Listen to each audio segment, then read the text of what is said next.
cant ak ngërëm ñeel na la ñi safoo site internet bi di Talibé Sonko TV li gën a fës ci bopp xabaar yi nag dañ koy door rek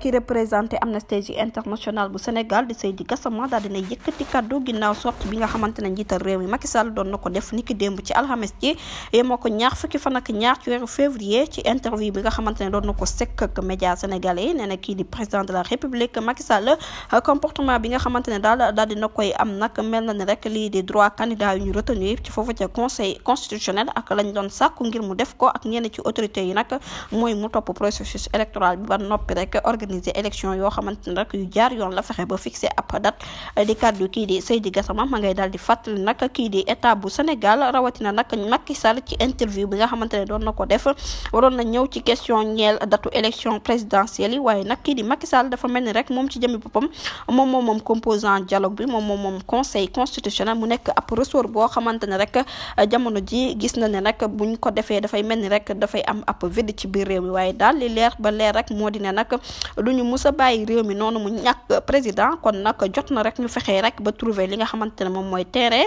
même bu fekkee ne boobulee dialogue nag la ñuy xaar rek ngir mu mën a fixer boobulee date waaye nag li nga xamante ne rek moom la ñuy xaar ci moom jamono ji mooy mu fexe indi argument yoo xam ne moom lañ ko doon xaaree ba tey rek keneen ku yëkkatiwaat ay kàddoom rek ñeel sortie bi nga xamante ne Macky Sall doon na ko def nekk leader mouvement Agir di Thierno Bocoum moom nag daal dinay réagir ci sortie bi nga xamante ne moom la président de la république Macky Sall daal di def Thierno Bocoum nag la mu daal di fësal rek ci page Facebook am mooy kii président Macky Sall nag dafay créer problème ci kaw problème ndax situation bu nu mel moom ci jëmi boppam rek moom moo ci mën a indi solution bu fekkee ne ab autorité compétent dëgg rek kon nag moom ci jëmi boppam la mu daal di xam ne rek nekkul ne moom collègue partem ci wàllu politique la ak ci candidat waaye nag jamono ji na fexe rek ñu génnee ab délai boo xamante ne bu nit xam la bu ko boobaa rek ñu mën a jëfee décision conseil constitutionnel di kaddu kii di Thierno Bocoum mu fi nekkoon juriste nekk ancien parlementaire bu président Agir jërë ngeen jëf ci teewlu bi bu leen fàttee abonné bës cloche de notification ngir amaati leen info. mbokk yi